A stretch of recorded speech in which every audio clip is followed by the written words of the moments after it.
The President of the United States dedicates the National Institute of Health in Bethesda, Maryland.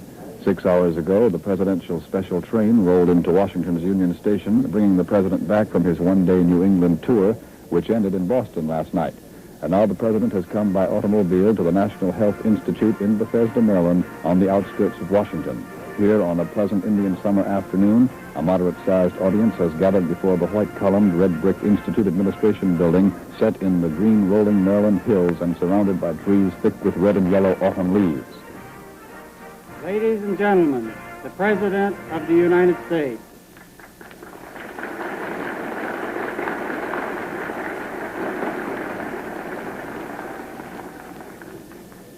Mr. Coy, Dr. Thompson, and the Governor of Maryland, Governor O'Connor, ladies and gentlemen, nowhere in the world except in the Americas is it possible for any nation to devote a great sector of its effort to life conservation rather than life destruction.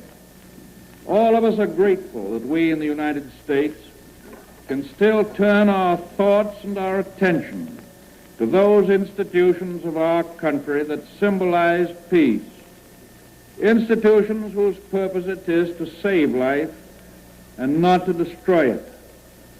It is for the dedication of these noble buildings to the service of man that we are assembled here today. The National Institute of Health speaks the universal language of humanitarianism. It has been devoted throughout its long and distinguished history to furthering the health of all mankind, in which service it has recognized no limitations imposed by international boundaries and has recognized no distinctions of race or creed or color. The total defense that we have heard so much about of late, that total defense which this nation seeks, involves a great deal more than building airplanes and ships and guns and bombs. For we cannot be a strong nation unless we are a healthy nation. And so we must recruit not only men and materials, but also knowledge and science in service of national strength. And that is what we are doing here. We have recognized the strategic importance of health by the creation of a Health and Medical Center Committee in the Council of National Defense itself. That committee has the job of coordinating the health and medical aspects of national preparedness. That committee is assisting the government in the mobilization of the medical and health resources of the country to serve the best interests both of the military and the civilian elements of the nation. To do this will require the best energies of professional and technical leadership everywhere in the United States. To do this will require the fullest cooperation between the government and the hospitals, the medical, the dental, the nursing, and other professions. We seek the same partnership that we seek for industrial production in the advisory committee. Neither the American people nor their government intend to socialize medical practice any more than they plan to socialize industry. In American life, the family doctor, the general practitioner, performs a service which we rely upon and which we trust as a nation.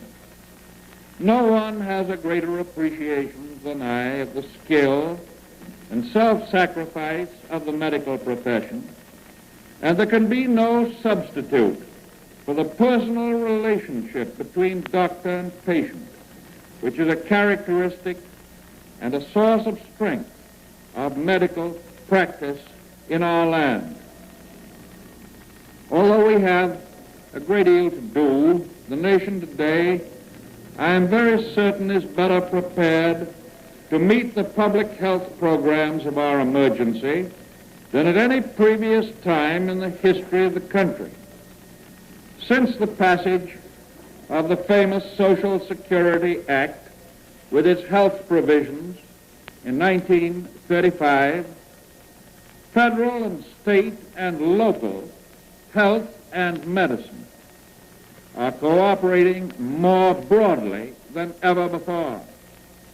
Our people are better informed on health matters than ever before.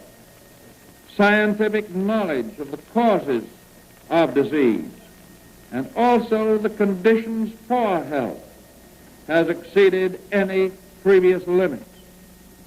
Facilities for health and medical service are more numerous and they're better.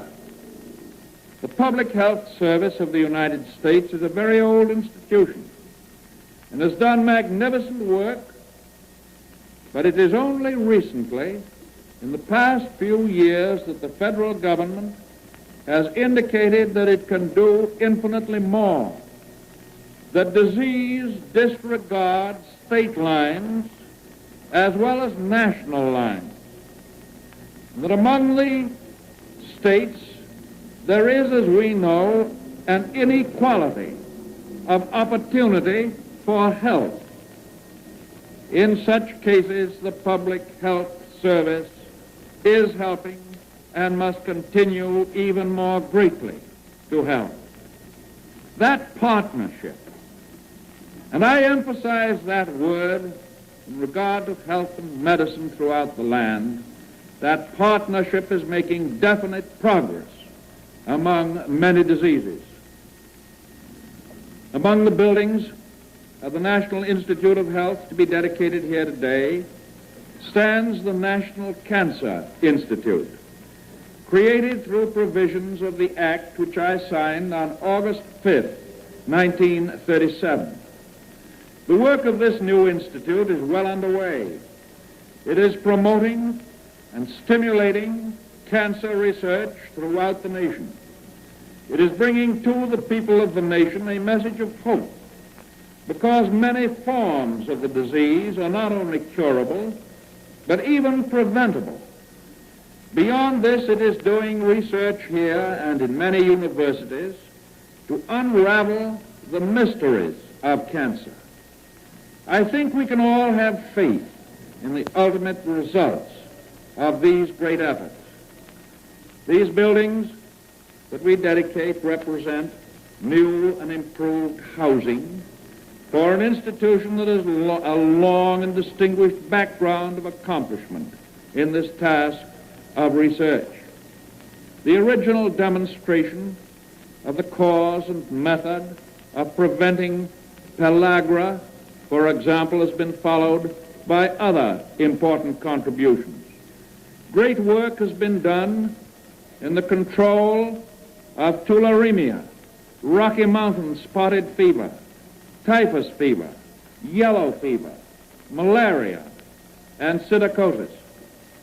Now that we are less than a day by plane from the jungle-type yellow fever of South America, less than 2 days from the sleeping sickness of equatorial Africa, less than 3 days from cholera and bubonic plague, the ramparts we watch must be civilian in addition to being military.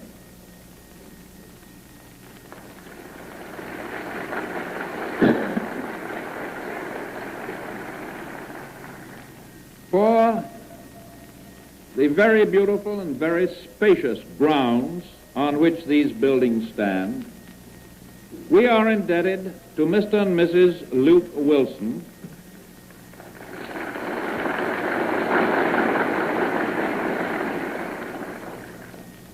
who wrote to me in 1935 asking if a part of their estate at Bethesda in Maryland could be used to the benefit of the people of this nation. I would tell her now that as she sits beside me, that in the capacity of the compassion of Mr. and Mrs. Wilson for suffering, in their hope for human action to alleviate it, she and her husband symbolized the aspirations of millions of Americans for a cause such as this, and we are very grateful.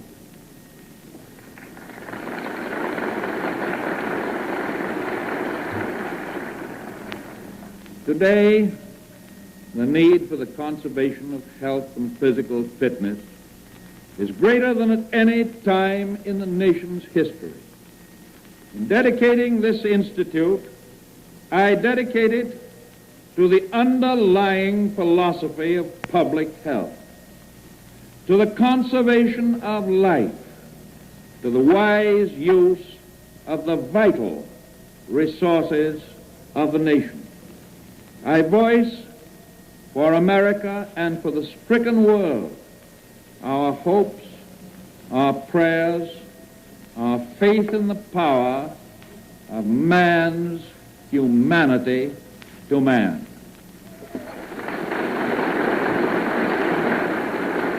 The President of the United States has dedicated the National Institute of Health, a collection of 6 buildings set in the sloping hills of Bethesda, Maryland, a few miles from Washington.